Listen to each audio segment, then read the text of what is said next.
નમસ્કાર, આપ જોઈ રહ્યા છો નેશન પ્લસ ન્યૂઝ. હું છું આપની સાથે હેતલ ભગત. સાવલી તાલુકાની અંજેસર ગ્રામ પંચાયતમાં સભ્યપદની ઉમેદવારી માટેના ફોર્મ સાથે બેડાન કરેલ આધાર પુરાવામાં ક્ષતિ જોવા મળી છે.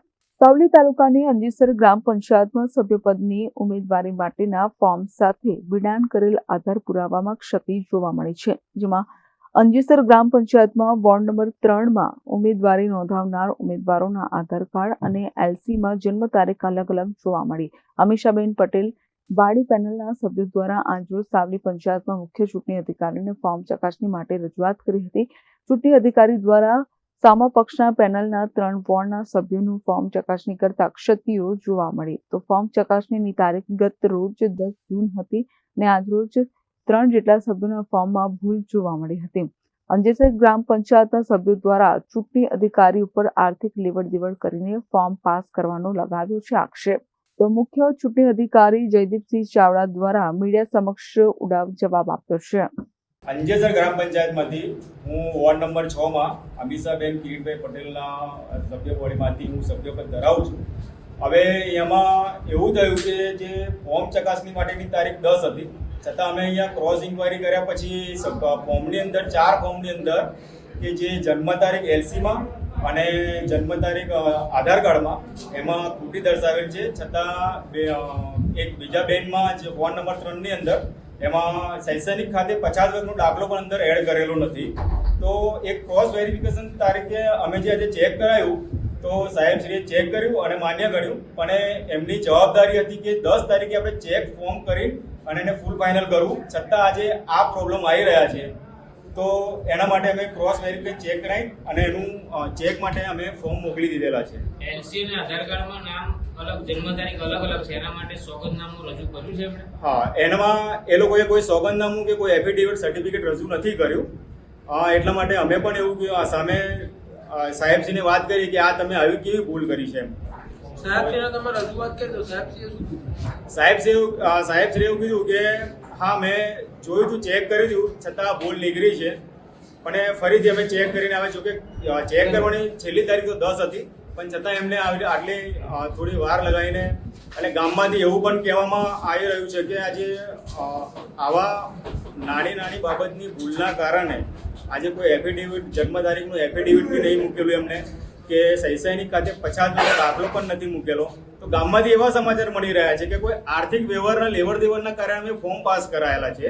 એટલા માટે અમારા કારણે આ વાત મળતા અમે આ ચેક માટે આવેલા છે અને ચેક કરાયું છે. અમારી શું માગ છે? અમારે ફોર્મ રિજેક્ટ થવા જોઈએ. અંજેસર ફોર્મમાં જે અંજેસર ફોર્મ છે એમાં જે જાતિ અને જે એલસી છે, એલસીમાં જે વ્યક્તિ છે એ વ્યક્તિનું નામ અને જન્મ તારીખ જે એ વ્યક્તિના જન્મ તારીખ બરાબર હતી.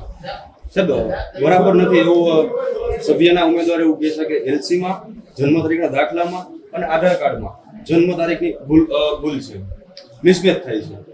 જન્મ તારીખમાં ભૂલ પણ એક વાત છે, ઉમેદવાર પણ એક છે ને. તો સાહેબ તો મિસમેચ થતી હોય જન્મ તારીખ તો એફિડેવિટ ફરજિયાત નથી ઉમેદવારનું. મતદાર યાદીમાં એનું નામ હોય, નિજ ઉમેદવાર હોય અને જન્મ તારીખ. સર, મતદાર યાદીમાં અને આમાં પણ બંનેમાં મિસમેચ થાય છે તારીખ. ઉમેદવાર તો જે તે વોર્ડનો જે તે તેનો છે ને. સર, ફરજિયાત નથી મિસમેચ થાય તો એફિડેવિટ. બાળકોનો એનું એફિડેવિટ લે છે 7 નમૂનો. ગઈકાલે ચકાસણીની મુદત પૂર્ણ થઈ, આજે આ પ્રશ્ન સામે આવ્યો, તો તમે ગઈકાલે જ્યારે ચેક કર્યું નીકળી આ વસ્તુ દેખાઈ નહીં આપો? એટલે આપણે તો ઉમેદવારનું જે ભરેલું છે મતદાર યાદી છે, મતદાર યાદી પ્રમાણે એનું નામ છે, પછી એનું આધાર કાર્ડ છે, આધાર કાર્ડ છે ગામના વ્યક્તિ છે કે નહીં, છે તે ગામના વોર્ડમાં આવ્યું છે કે નહીં, અને મતદાર યાદીમાં નામ ધરાવે છે કે નહીં. અંજેસરના 3 ફોર્મની અંદર ક્ષતિ આવી છે, એ વાત સાચી છે? એમાં આજે એપ્લિકેશન આપેલી છે એમને, પણ એપ્લિકેશન જે છે તે ચકાસણી કાલે હતી, વાંધો ચકાસણી દિવસે એકચ્યુઅલી આપવી તો એ વાતથી બરાબર છે. હવે આ ફોર્મની અંદર આજે એપ્લિકેશન આવી છે એ જોતાં જે તે ગામનો વ્યક્તિ છે એ ગામનો મતદાર જ છે, એટલે પોતે કેન્ડિડેટ ઉમેદવાર બની શકે છે. કોઈ પણ ભૂલ હોય તેમ છતાં ઉમેદવારી નોંધાવી શકે નથી. જન્મ તારીખ તો એલસી પ્રમાણે બરાબર છે અને પોતે ઉમેદવાર જ છે અને એક ગામનો છે. સર, આપ ચકાસ કરો છો જન્મ તારીખ આપ અત્યારે બરાબર કહો છો પણ બરાબર નથી. એલસીના સર મિસમેચ થઈ છે. ના, ના, તમે તમારા મોહેજ બોલ્યા તો સાહેબ કે આધાર કાર્ડની અંદર એક ફોર્મમાં ક્ષતિ છે, તમે જાતે જ કબૂલ્યું છે. ભૂતકાળમાં પણ આવી રીતે ચૂંટણી અધિકારીને સસ્પેન્ડ કર્યા હતા ચિહ્ન બદલવા માટે, અને એમાં પણ ફોર્મમાં ઉમેદવારોના ફોર્મમાં ક્ષતિ આવી હતી. આ સ્થાનિક સ્વરાજ્યની ચૂંટણી છે સાહેબ, તમે જવાબદાર અધિકારી છો, તો તમે ગઈકાલે ચેક નથી કર્યા? ના, પણ ચૂંટણી મતદાર યાદીમાં જે મતદાર હતો જ એ જાતે જ પોતે જ ગામનો છે. ભૂલ છે ફોર્મની અંદર, ભૂલ છે, તમે જાતે સ્વીકાર્યું મીડિયા સમક્ષ. ફોર્મમાં જે એલસી હતી ને એલસીના આધારે અને પછી મતદાર યાદીનો જે છે એનો ક્રમાંક એ પ્રમાણે ઓકે હતા. તો ફોર્મ ઓકે છે એવું તમે સ્વીકારો છો? એલસીના મતદાર યાદી જો છે એ પ્રમાણે સાહેબ, સામેવાળા જે ઉમેદવારો છે આના માટે કોર્ટમાં પણ અપીલ તમારી સામું કરવાનું કહે છે, શું કહેશો? એ લોકોને વાંધો હોય તો વાંધો આપી શકે.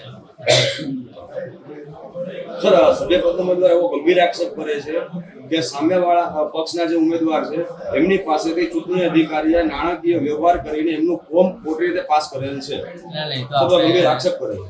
એવું તો આક્ષેપ ખોટો છે, કારણ કે આપણે વ્યક્તિ દીઠ આપણે 4 મહિના અહીંયા હાજર થાય છે એને કોઈને પર્સનલ એવું કોઈ સંબંધી નથી, કોઈ ઓળખતા નથી, એટલે તો પ્રશ્ન આ નથી. ફોર્મ રદ કરવામાં આવશે કે જે સ્થિતિમાં છે એ સ્થિતિ રાખવામાં આવશે?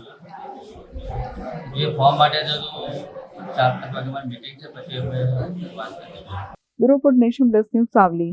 સમાચારોના સતત અપડેટ મેળવવા માટે અમારી નેશન પ્લસ ન્યૂઝની યુટ્યુબ ચેનલને સબસ્ક્રાઇબ કરો, બેલ આઇકન દબાવો અને જોડાયેલા રહો ફેસબુક, ઇન્સ્ટાગ્રામ અને ટ્વિટર પર.